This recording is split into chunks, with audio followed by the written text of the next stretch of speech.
All right, guys. Welcome back to WMMA Now with your host, Chuck Stevenson.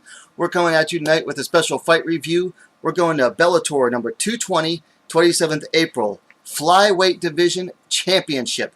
We have Ilima-Lei MacFarlane defending against Veta Arteaga. First, we're going to go over some stats, as we always do. Then we'll go over each fighter's strengths and their keys to victory. So, first up, we'll break down the stats.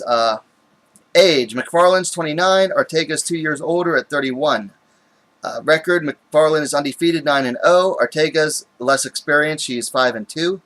Height is the same, both are 5 feet 4 inches tall.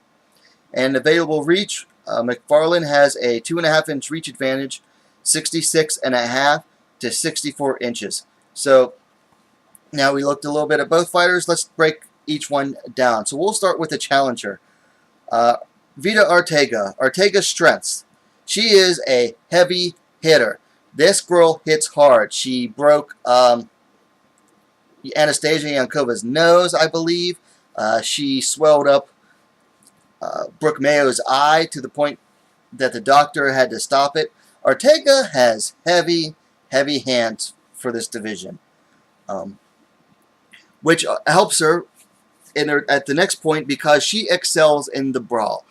You know, nothing wrong with, a lot of people frown on being a brawler, but you know what? She's a brawler, and she is good at it. She excels in the brawl.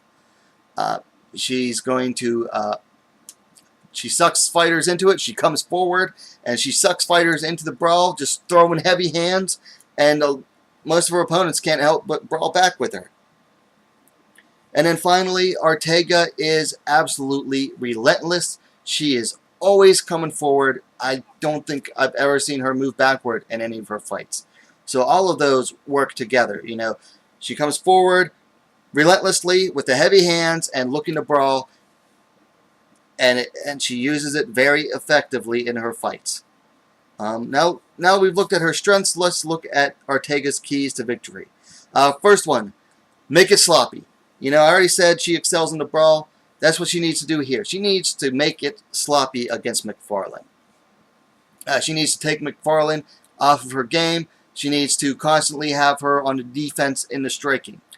Another key to victory is that she needs to work on her takedown defense because MacFarlane is going to be looking for the takedown so that she can work her submission game. So Arteaga needs to be very mindful and work on her takedown defense. And then finally, Arteaga, of course, piggyback off the last point, she needs to watch out for MacFarlane's submission attempts because you know they're going to be coming. Just like the takedown, the submission attempts are going to be coming. So she needs to be mindful of those and watch out for them. Okay, so now we've looked at Veta Arteaga. Let's take a look at the champ, Ilima-Lei MacFarlane. MacFarlane's strengths. Obviously, she has great submissions.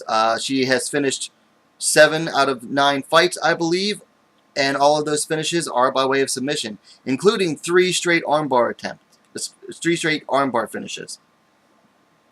Another one of MacFarlane's strengths coming into this is a bit of an X factor. She is extremely confident. You know, she's undefeated. She's a champ. This is her 3rd title defense. Yeah, her 3rd title defense. She knows she's coming in to win, and she knows that she can win.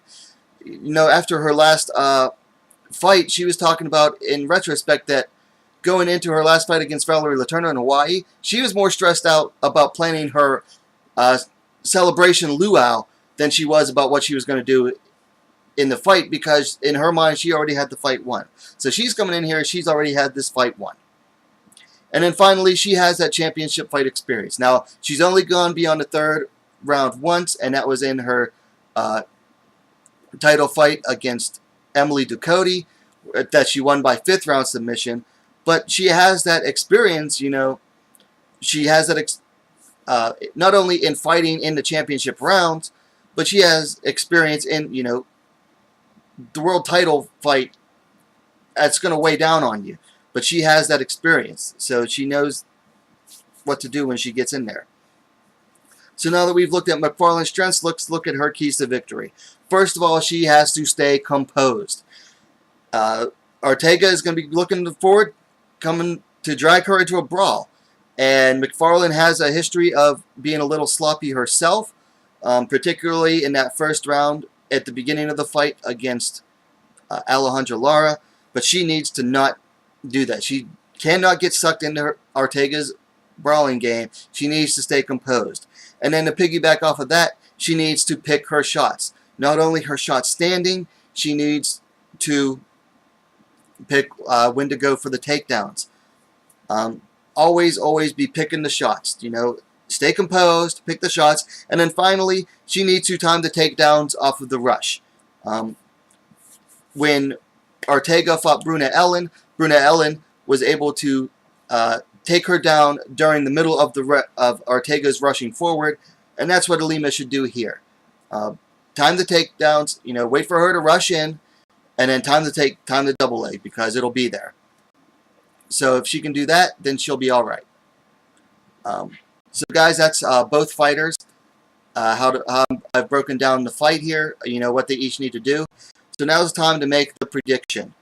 My prediction is Ilima-Lei MacFarlane by submission in round number 3. Arteaga has never been finished. Both of her losses have come by split decision. However, I feel pretty confident that MacFarlane can do what she needs to do to get that submission finish win. So guys, that's this fight, my preview for this fight. Let me know your opinion on both the fight and, you know, my take on it in the comments down below.